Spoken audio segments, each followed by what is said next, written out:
Assalamualaikum warahmatullahi wabarakatuh. Salam sejahtera untuk kita semua. Om Swastiastu, Namo Buddhaya, salam kebajikan, rahayu.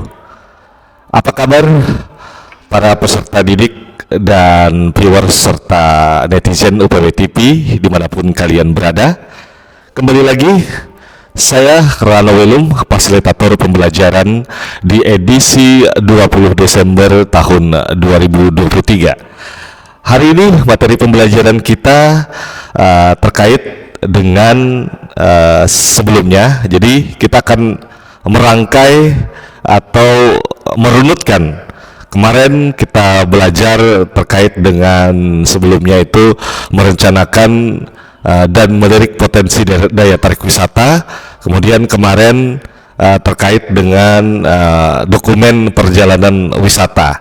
Nah, hari ini di edisi Rabu 20 Desember tahun 2023 kita akan membahas dan lebih menggali lebih dalam terkait dengan usaha pariwisata.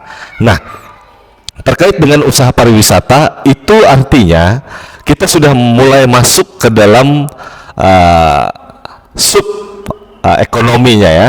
Jadi kita akan membaca atau ingin mengevaluasi atau melihat atau ingin bagaimana sejauh apa sih sebenarnya peran di dalam dunia industri pariwisata itu dengan keberadaan usaha pariwisata.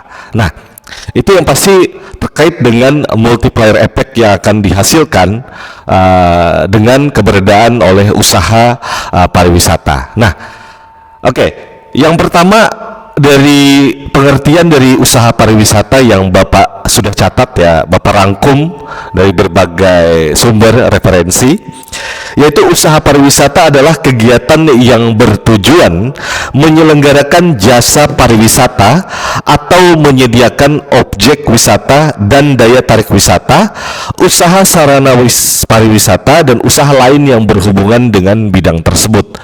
Tentu banyak sekali ya usaha pariwisata itu yang secara umumnya itu ada di setiap destinasi kunjungan ya, baik itu yang mungkin di tempat kita di Provinsi Kalimantan Selatan, dan tentunya ketika sebuah kawasan itu ditetapkan menjadi kawasan destinasi pariwisata, itu pasti tidak jauh dari usaha pariwisata yang akan bertumbuh dan berkembang di tempat tersebut. Nah, ketika sebuah objek wisata itu dikemas, nah kemudian akan hadirnya di situ dampak ekonomi. Nah, dampak ekonomi itu yaitu tadi akibat secara positifnya dibuatlah usaha pariwisata yang ada di tempat tersebut ya. Bagaimana kita bisa mengelola dan mendapatkan penghasilan asli daerah ketika objek wisata hanya dibiarkan seperti itu saja tanpa kolaborasi dan integrasi dari usaha pariwisata tersebut. Nah, itu akan berhubungan satu sama lain ya. Seperti Bapak sampaikan, usaha pariwisata yaitu yang bertujuan menyelenggarakan jasa pariwisata atau menyediakan objek wisata, daya tarik wisata, usaha sarana pariwisata, dan usaha lain secara ekonomi pada bidang tersebut ya.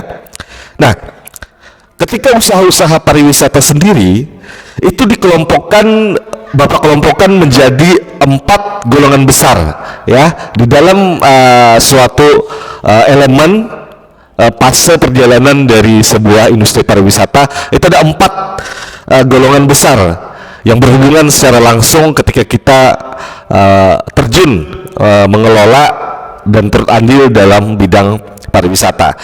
Yaitu usaha pariwisata itu terdiri dari 4 golongan besar, yaitu transportasi, akomodasi, jasa boga, perusahaan jasa khusus, serta penyediaan barang ya.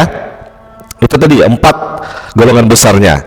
Nah, kemudian usaha jasa wisata itu adalah suatu bisnis yang kegiatan utamanya menjual jasa-jasa pariwisata kepada para wisatawan baik domestik maupun mancanegara. Nah, terkait dengan usaha pariwisata, kita harus bedakan seperti apa jenis-jenis usaha jasa wisata tersebut.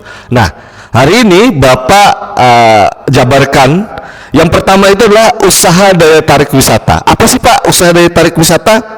Yaitu usaha pengelolaan daya tarik wisata alam. Nah, daya tarik wisata budaya atau daya tarik wisata buatan binaan manusia, ya. Nah, itu dikelola oleh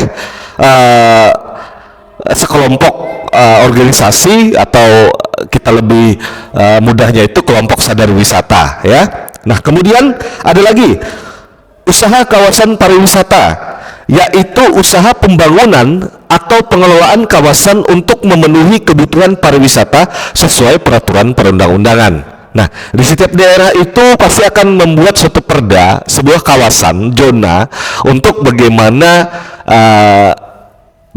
wisatawan domestik dan mancanegara harus tahu bahwa tujuannya kemana. Nah, jadi pemerintah pusat, pemerintah provinsi, daerah, kabupaten dan kota itu pasti akan membentuk suatu kawasan wisata yang disitulah akan menghasilkan dampak ekonomi secara lebih besar, ya.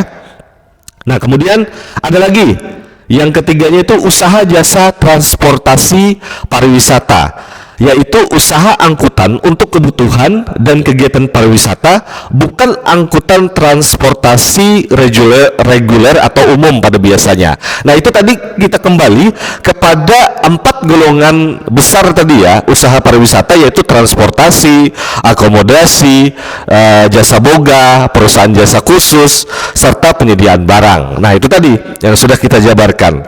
Nah, usaha, kalau kita kembali lagi kepada yang itu tadi ada 1, 2, 3, 4. Nah, yang kelimanya itu usaha jasa perjalanan wisata. Nah, usaha perjalanan wisata itu meliputi hal-hal berikut seperti yang pertama itu biro perjalanan wisata.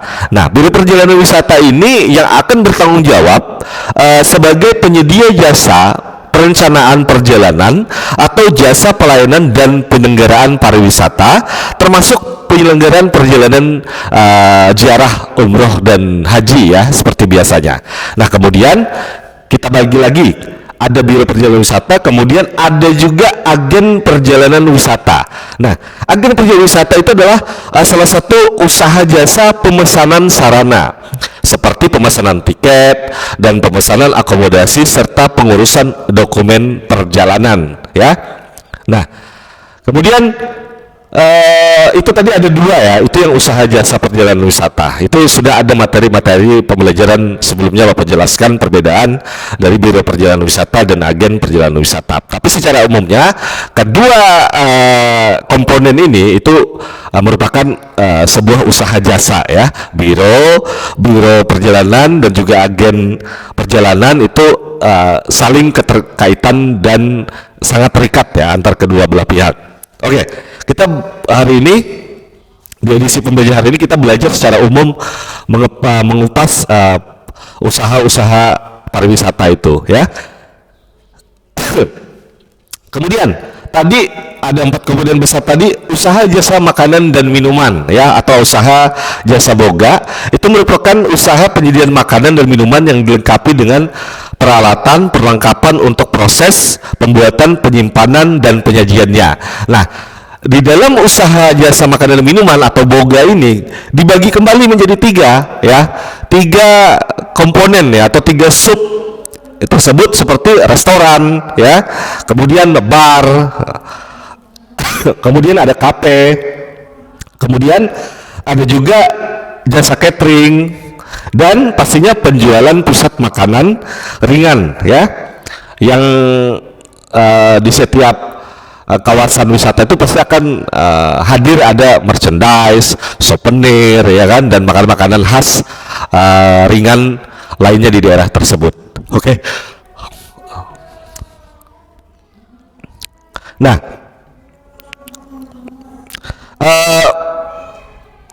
kemudian ada lagi yang ke-7, ya, usaha penyediaan akomodasi. Nah, usaha penyediaan akomodasi adalah usaha penyediaan pelayanan penginapan untuk wisatawan yang dapat dilengkapi dengan pelayanan pariwisata lainnya. Nah, seperti yang kita tahu bahwa di dalam usaha penyediaan akomodasi itu pasti ada berhubungan dengan hotel, ya, villa, persinggahan, ya kan, karapan, pondok wisata, dan juga bumi perkemahan. Nah, itu salah satu akomodasi yang disediakan di dalam usaha pariwisata. Nah, kemudian yang kedelapan itu adalah usaha penyelenggaraan kegiatan hiburan dan rekreasi, yaitu adalah usaha yang menyelenggarakan kegiatan berupa seni pertunjukan, arena permainan, karaoke, serta kegiatan hiburan dan rekreasi lainnya yang bertujuan untuk pariwisata, tetapi tidak termasuk di dalamnya wisata tirta dan spa, ya. Apa sih sebenarnya usaha penyelenggaraan kegiatan hiburan dan rekreasi? Salah satunya yaitu gelanggang olahraga, kemudian gelanggang seni, arena permainan, hiburan malam, taman rekreasi, karaoke, kemudian jasa impresariat atau promotor, ya. Nah, kemudian yang kesembilan itu ada usaha jasa penyelenggaraan pertemuan, perjalanan intensif, konferensi, dan pameran atau MICE, ya. Itu secara umum kalian sudah pada tahu ya, di materi pembelajaran ada sudah Bapak jelaskan sebelumnya. Nah, ada lagi sebenarnya ini salah satu yang juga perlu menjadi peluang bisnis baru di dalam usaha pariwisata, yaitu usaha jasa informasi pariwisata. Nah, apa sih informasi pariwisata itu yang kok tiba-tiba bisa dijadikan sebuah usaha, ya? Nah, adalah usaha penyediaan data, berita, feature, foto, video, dan hasil penelitian mengenai kepariwisataan yang disebarkan dalam bentuk bahan cetak, elektronik, dan juga digital.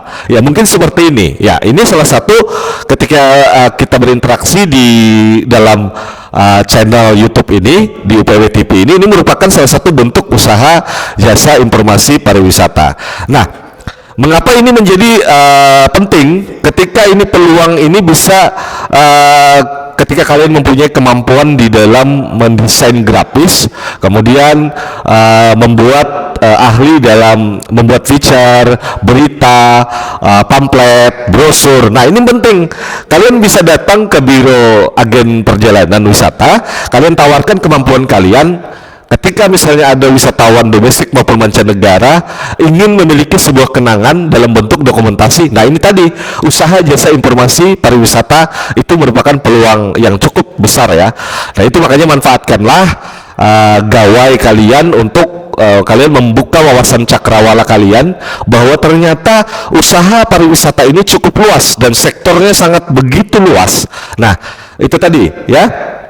Kemudian yang ke-11 itu, ya, usaha jasa konsultan pariwisata. Nah, usaha jasa konsultan pariwisata yaitu adalah penyediaan sarana dan rekomendasi mengenai studi kelayakan, perencanaan pengelolaan usaha, penelitian, dan pemasaran di bidang kepariwisataan. Nah, terkait dengan usaha konsultan ini mungkin lebih banyak arahnya ke tim, ya, ke tim akademik, di mana misalnya kita punya usaha ingin membangun contoh sederhananya itu ingin membuat kafe. Nah, kita pasti perlu adanya tim konsultan yang bisa menghitung dari biaya pertama hingga biaya akhir, ya, sampai break even point atau dari awal mula operasionalnya seperti apa, cara manage sebuah kafe, sebuah usaha, itu kita pasti perlu namanya konsultan, ya. Kemudian usaha jasa pramuwisata. Nah, usaha jasa pramuwisata itu yang Bapak sebelumnya juga jelaskan itu ada di organisasi HPI, ya, Himpunan Pramuwisata Indonesia. Nah, itu salah satunya usaha penyediaan dan pengorganisasian tenaga pemandu wisata untuk memenuhi kebutuhan wisatawan atau kebutuhan biro perjalanan wisata. Nah, tentu ketika kita menjadi seorang owner atau manajer dari biro perjalanan dan agen perjalanan wisata, tentu kita membutuhkan seseorang pemandu atau seorang pandu di tempat tersebut, atau orang lokal yang kita latih, yang kita beri pendidikan course ya kan secara singkat bagaimana mengelola sebuah kawasan dengan bercerita atau storytelling, dan bagaimana mereka dengan sikap hospitality, dengan keramahan, dengan sikap, dengan penampilan yang baik. Nah, tentu itu salah satu pekerjaan dari usaha jasa pramu wisata. Nah, itu sendiri juga dibayarnya per jam, juga per hari. Nah, itu tergantung kalian bagaimana mengkondisikan dari jumlah keuntungan kalian dan dibagi dengan membayar jasa pramu wisata tersebut ya. Oke, setelah tadi kemudian ada lagi usaha pariwisata lainnya, yaitu usaha wisata tirta. Ya, usaha wisata tirta ini adalah usaha pariwisata yang menyelenggarakan wisata dan olahraga air, termasuk penyediaan sarana dan prasarana serta jasa lainnya ya, yang dikelola secara komersial di perairan laut, pantai, sungai, danau, dan waduk atau buatan ya. Contoh sederhananya yaitu tadi waterboom ya kan. Nah, kemudian di pantai itu ada banana boat ya kan, kemudian itu ada apa namanya motor pantai gitu ya, kemudian ada yang membuat istana pantai gitu ya, dan banyak lainnya lah pokoknya yang berhubungan dengan usaha air, dan lebih biasanya hiburan untuk anak-anak ya. Nah, itu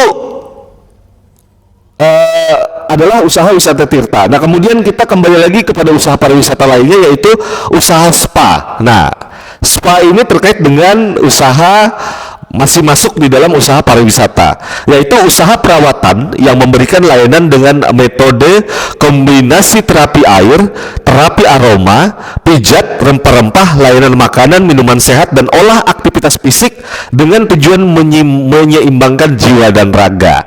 Nah, biasanya kalau usaha spa ini biasanya kadang-kadang bisa berdiri sendiri, bisa juga bergabung dengan akomodasi lain seperti hotel, ya kan?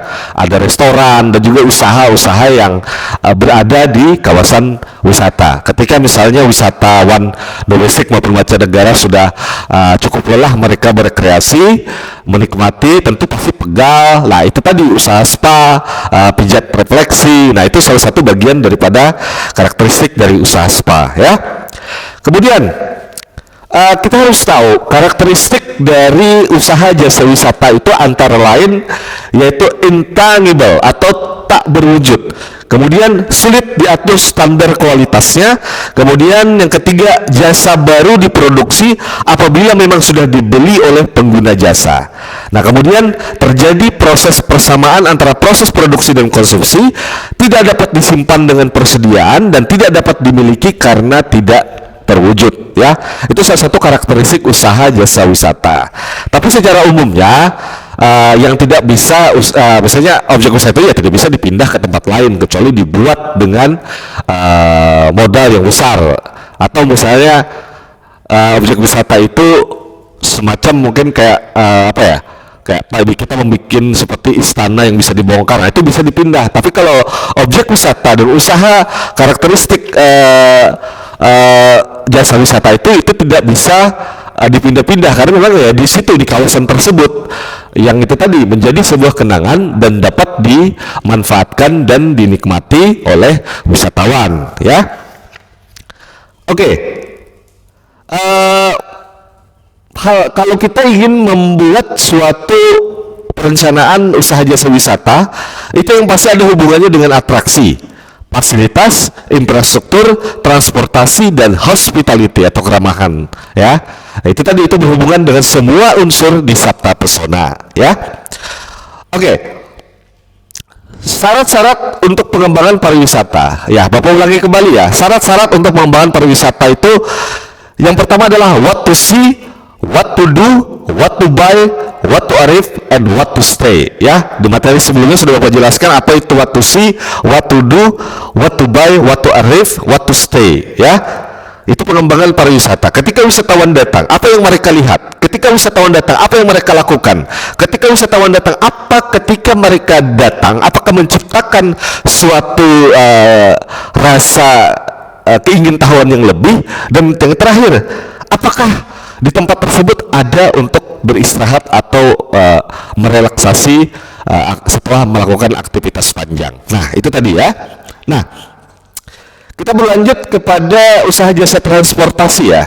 Nah, usaha jasa transportasi wisata itu adalah yang merupakan seperti usaha angkutan jalan wisata, angkutan wisata dengan kereta api, angkutan usaha wisata di sungai dan danau, usaha angkutan laut wisata dalam negeri, dan usaha angkutan laut internasional wisata. Nah, itu tadi laut wisata dalam negeri ya, seperti kapal pelni ya, kapal penyeberangan. Kemudian yang usaha angkutan lautnya yang bersifat internasional wisata itu seperti kapal pesiar ya. Nah, setelah kita mengetahui apa itu usaha pariwisata, yang Bapak catatkan seperti apa sih sebenarnya langkah yang ditempuh agar kita bisa membuat ataupun ingin memiliki usaha jasa perjalanan wisata. Nah, itu antara lain Bapak catat. Yang pertama itu adalah membuat profil usaha atau profil bisnis ya. Kalian buat dulu visi misi tujuan usaha kalian, kemudian memetakan lokasi wisata yang menjadi target dari sebuah agen wisata. Nah, kalian harus tahu wilayah itu apakah ingin kalian buat apa, dan setelah itu kalian MOU dengan agen wisata ya. Kemudian yang pastinya membuat izin usaha, kemudian membuat ilustrasi perjalanan wisatanya, mempunyai database dari setiap wisata tersebut, kemudian membuat nama travel kalian yang mudah diingat, membuat paket untuk menarik minat wisatawan yang tentunya paketnya yang bisa terjangkau dan menguntungkan untuk kalian sebagai pelaku yang ingin membuat usaha jasa perjalanan wisata ya. Nah, kemudian menyiapkan peralatan pemasaran, memperluas kerjasama bisnis, memperkenalkan usaha baru atau usaha lainnya, kemudian menjadikan bisnis secara online, memberikan pelayanan terbaik dan kepuasan konsumen, dan terhubung dengan konsumen ya. Itu ada 3, 4, 5, lumayan ya tadi persyaratannya. Itu kalian kemas ketika kalian ingin membuat usaha jasa perjalanan wisata, yang pastinya kalian perlu adanya konsultan ya. Kalau perlu misalnya kalian punya teman yang mungkin magang ataupun bekerja ataupun pernah bekerja di biro travel perjalanan wisata maupun agen perjalanan wisata, kalian bisa diskusi sharing ya, diskusi sharing seperti apa sih ketika keinginan kalian ingin membuat perusahaan usaha pariwisata ya. Oke, nah itu tadi ketika kalian ingin membuat usaha jasa perjalanan wisata. Nah, kita singkat saja, ketika kalian punya modal, bagaimana sih membuat usaha penyediaan akomodasi wisata? Nah, tentu ketika kalian dengan membuat usaha penyedia akomodasi tentu harus memiliki modal yang cukup besar ya, atau investor yang mau bekerja sama dengan kalian. Yang pastinya dengan akomodasi yang tadi Bapak jelaskan, itu ada hotel, ada villa, ada penginapan, ada motel, ada bumi perkemahan, itu tentu mempunyai biaya pembangunan akomodasi yang cukup mahal. Jadi walaupun ketika itu sudah dibangun, tentu hasilnya pun akan berkala ya.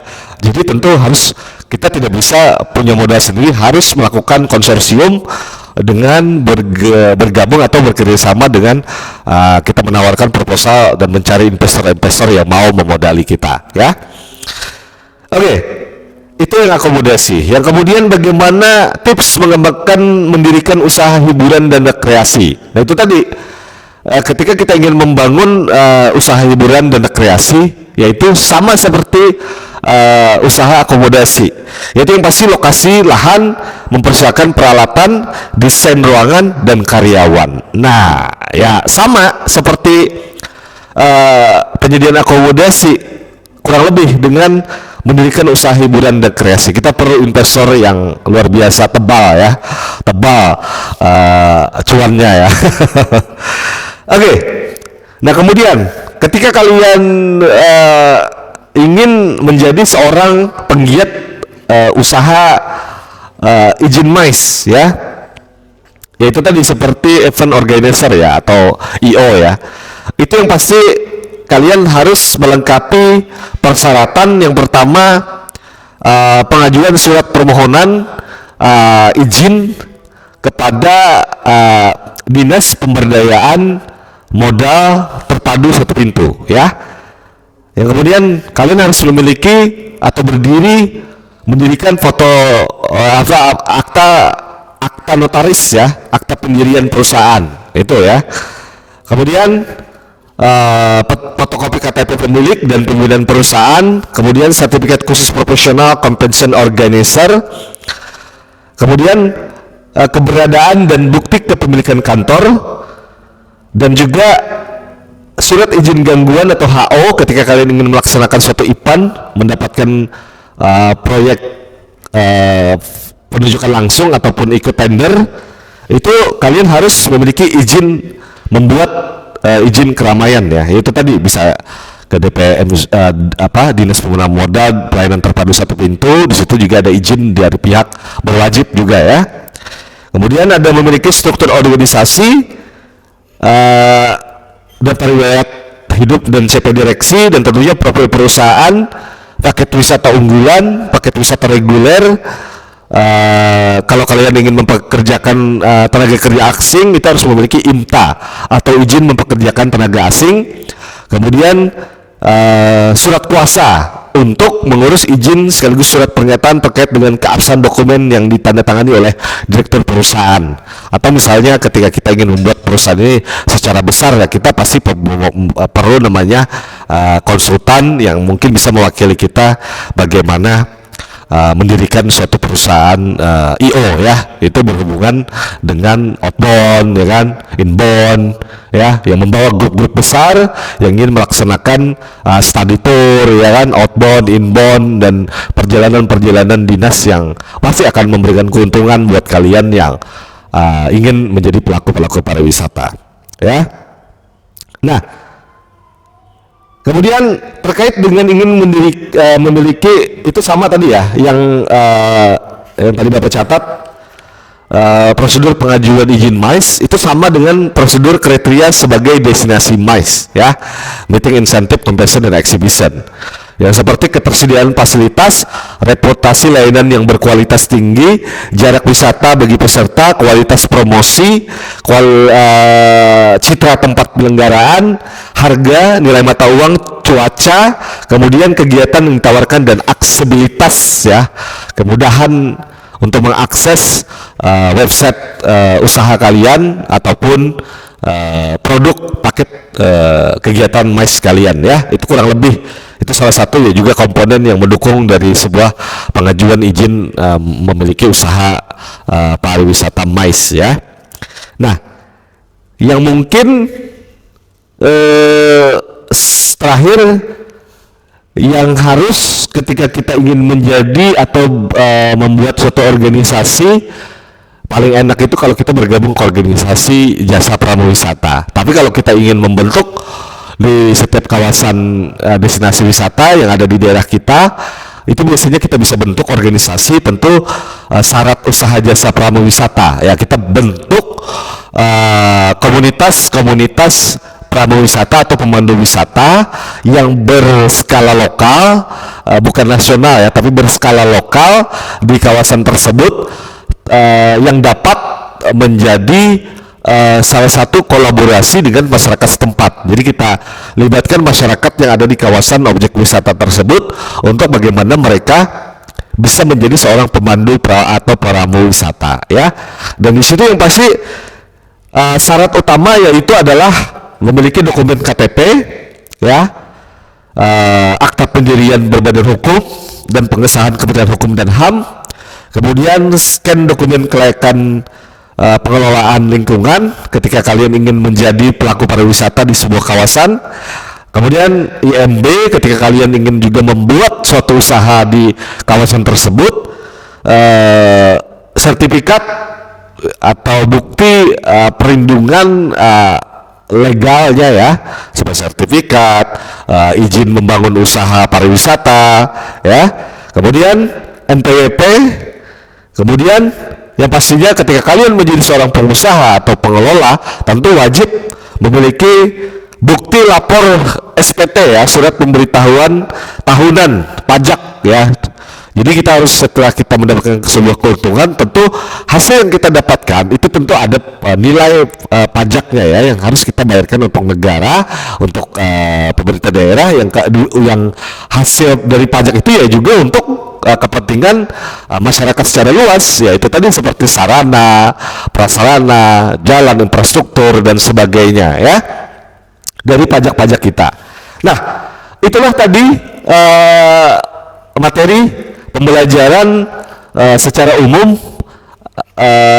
terkait dengan usaha pariwisata ya, jenis-jenis usaha pariwisata. Jadi cukup luas usaha tersebut. Jadi apapun yang kalian lakukan itu tentu segala sesuatu harus memiliki namanya pengorbanan ya, yang pasti pengorbanan waktu, pengorbanan diri, pengorbanan modal, dan juga yang pasti banyak hal yang harus ketika kalian ingin menjadi seorang pengusaha ataupun owner ataupun yang memiliki suatu membangun usaha-usaha pariwisata. Memang modalnya cukup besar, tapi tidak menutup kemungkinan ketika kalian punya relasi, jaringan, pertemanan yang cukup luas di era generasi sekarang ini, dengan kita tanpa harus ke tempat investor manapun, kita bisa langsung melaksanakan tatap muka ya, membicarakan atau mengajukan proposal secara online, baik itu melalui Zoom, Google Meet, dan platform-platform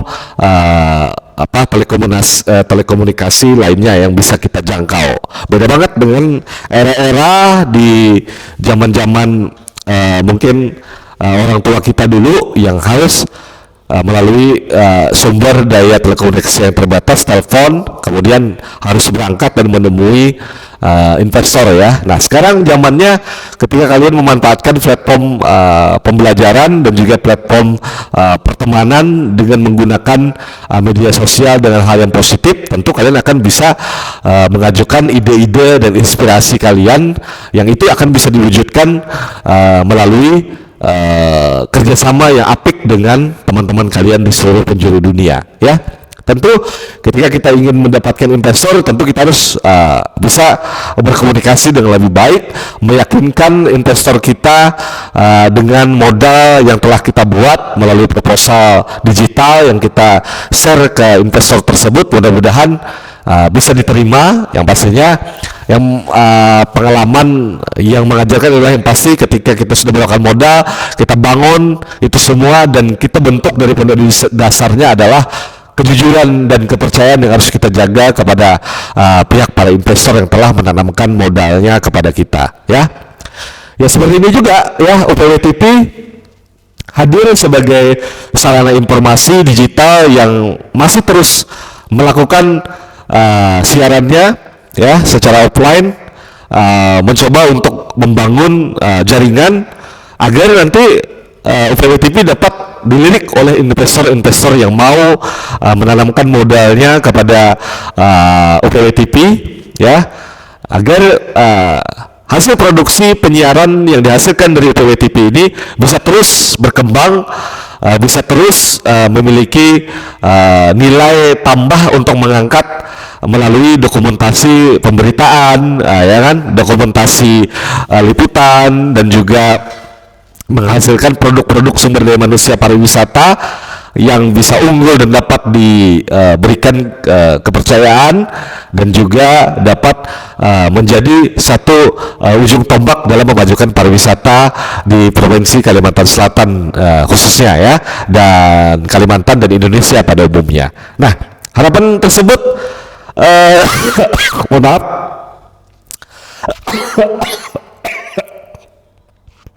ya, mohon maaf. Harapan tersebut semoga apa yang kita harapkan melalui keberadaan UPW TV ini dan melalui video pembelajaran ini dapat menjadi hasil kolaborasi pembelajaran dan praktek bagaimana nanti mengelola bisnis secara nyata ya.